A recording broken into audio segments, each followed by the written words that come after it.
E aí, tudo bem contigo? Professor Fabiano Pereira na área. Estou aqui para a gente continuar o nosso curso de Direito Administrativo e hoje nós vamos tratar de um tema muito importante. Nós vamos falar sobre as distinções entre empresas públicas e sociedades de economia mista.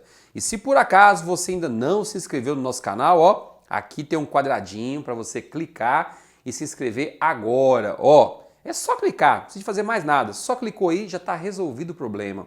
É 100% gratuito, 0800, grátis. Isso vai fazer com que o nosso canal cresça cada vez mais. E quanto mais o nosso canal crescer, mais conteúdo de qualidade você vai receber. E mais bacana, né? De forma gratuita. Estou contando contigo. E depois que você terminar, aqui embaixo eu vou te dar um presente. Tem um e-book que eu escrevi com técnicas extremamente eficazes para você se preparar para os próximos concursos públicos que estão por vir. É só clicar, baixar, coisa rapidinha, não vai demorar nem 2 minutinhos. Combinado? Vamos lá então? Vamos falar agora sobre as distinções entre empresas públicas e sociedades de economia mista. Até o momento, eu expliquei para você tanto as empresas públicas quanto a sociedade de economia mista em conjunto. Eu fui dizendo aquelas informações que são comuns a ambas as entidades. Agora não, agora nós vamos ver justamente as distinções. Vamos lá?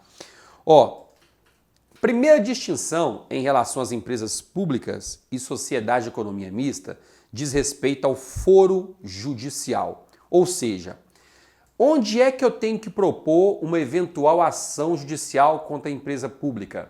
Onde é que eu tenho que propor uma eventual ação judicial contra uma sociedade de economia mista? Aqui eu vou te dar um exemplo bem claro para você entender. Olha, suponhamos que eu tenho uma conta corrente no Banco do Brasil e uma conta corrente na Caixa Econômica Federal. E não me pergunte por quê, eu dei um cheque. Cheque, você conhece cheque? Eu devo ter uns 10 anos que eu não emito um cheque, mas vamos lá. Eu dei um cheque da minha conta lá no Banco do Brasil para um cliente meu, para um fornecedor meu, e dei também um cheque na Caixa Econômica. Só que eu tinha dinheiro aplicado numa chamada aplicação corrente. Isto é, o dinheiro ficava aplicado. À medida que os cheques iam caindo na minha conta, ia sendo feito um resgate automático para cobrir aqueles cheques. E por algum motivo, não sei porquê, houve uma falha tanto no sistema do Banco do Brasil quanto da Caixa Econômica Federal. O meu cheque entrou na conta corrente, ambos os bancos devolveram por motivo 11, sem fundos. Os fornecedores reapresentaram aqueles cheques, foram devolvidos de novo pelo motivo 12, encerraram minha conta, foi uma confusão danada. E eu tinha dinheiro parado na minha conta corrente, minha conta de investimento. E o banco simplesmente não resgatou com a minha ordem. Eu tinha dado a ordem para resgatar, eles não resgataram. Ou seja, me causaram danos morais, me causaram danos materiais, um estrago só.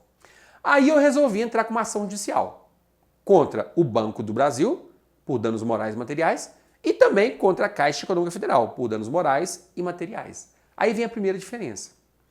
Diz a Constituição, lá no artigo 109, que eu tenho que propor ações judiciais, a regra geral, né? Propor ações judiciais, como é essa que eu acabei de dizer, em face de uma empresa pública federal perante a Justiça Federal.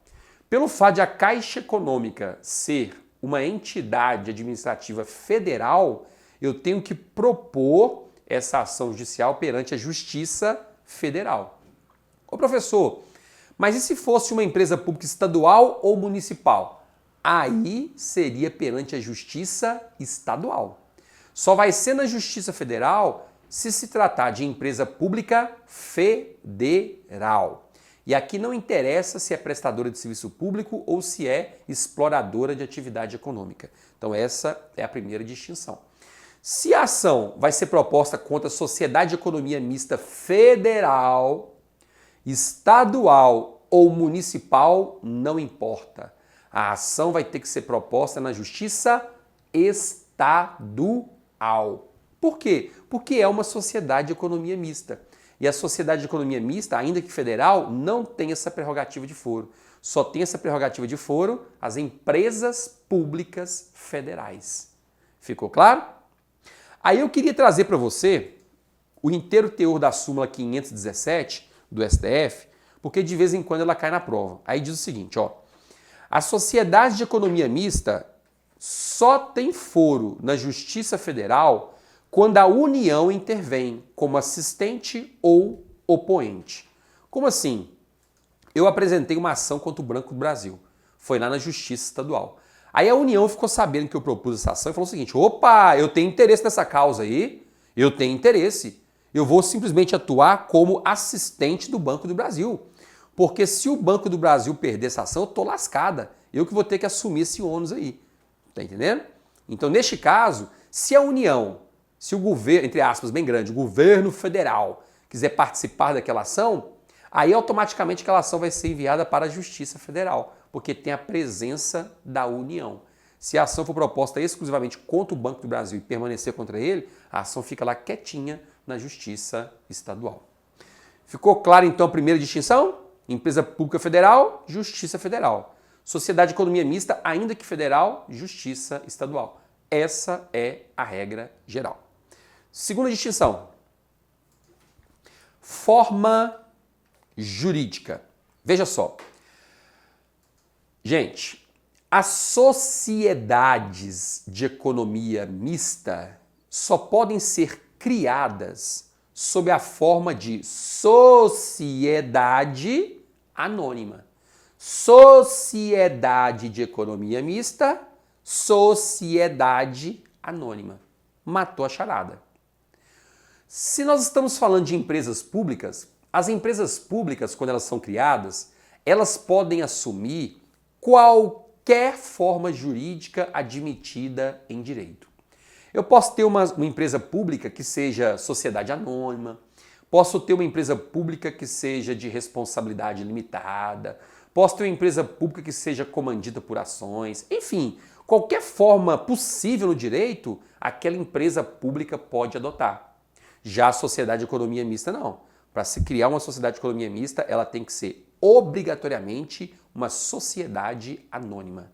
Não vou entrar em detalhes aqui diferenciando o que é sociedade anônima, o que é sociedade comandida por ações. Isso você estuda lá no direito empresarial. Você não estuda para as provas de direito administrativo. Pode ficar tranquilo, pode ficar tranquila, tá bem? Mas essa é uma diferença que você tem que guardar para a prova. Por quê? Porque cai demais, demais, demais. Tanto é verdade que eu trouxe para você aqui, ó, uma questãozinha cobrada pela FCC no concurso TRT da 9ª região. Olha o que está escrito aí, ó. As empresas públicas podem adotar qualquer forma societária, inclusive a forma de sociedade unipessoal. Ok, certinho. Pode ser qualquer forma de sociedade, qualquer uma, inclusive sociedade unipessoal. Não tem problema. Ok? Se for sociedade de economia mista, apenas sociedade anônima. E ponto final. E aí, temos a distinção mais cobrada em prova, que é com relação ao capital. Essa é a mais cobrada.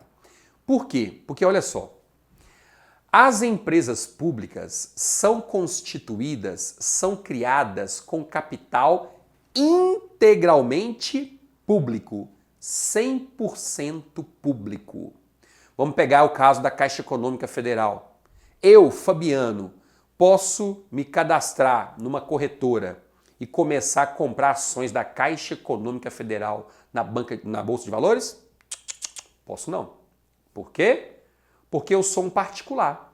Se eu comprar ainda que 10 mil reais de ações da Caixa Econômica, eu serei um dos sócios da Caixa Econômica. E não pode. O capital da Caixa Econômica tem que ser 100% público.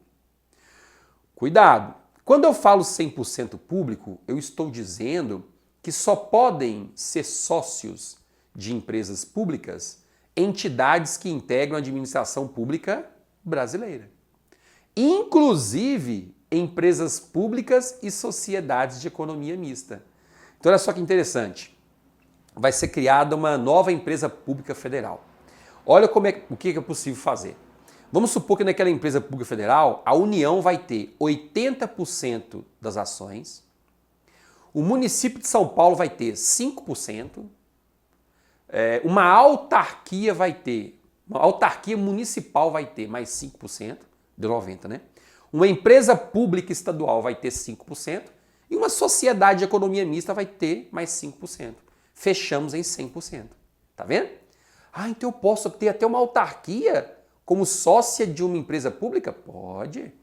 Sociedade de economia mista? Pode. Essa é uma dúvida muito comum Que o raciocínio que a gente tem é o seguinte, mas sociedade de economia mista tem capital privado no meio. Eu sei, mas ela é uma entidade da administração pública. Por isso é que pode. Então, uma sociedade de economia mista pode ser sócia, pode ser cotista de uma empresa pública. Não tem problema. O que não pode é um particular direto ser um sócio ou ser um cotista, por exemplo, de uma empresa pública. Aí não pode. Diferentemente do que acontece na sociedade de economia mista.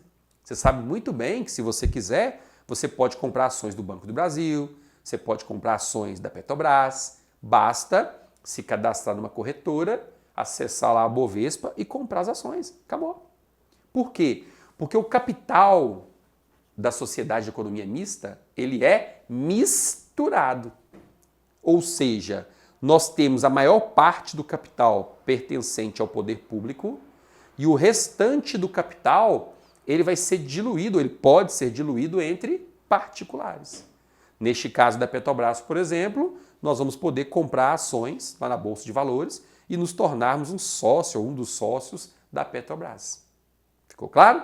Então cuidado, hein? Essa é a diferença mais comum. Sociedade de economia mista, capital misturado, misturado. Já na empresa pública, capital tem que ser 100% do governo, capital 100% público. Ok? Gostou? Tá tranquilo? Entendeu o recado? Que ótimo! Então dá seu like, dá o seu joinha, aqui embaixo posta os seus comentários, porque em breve estou voltando para responder a todos eles. Combinado? Até a próxima aula. Tchauzinho!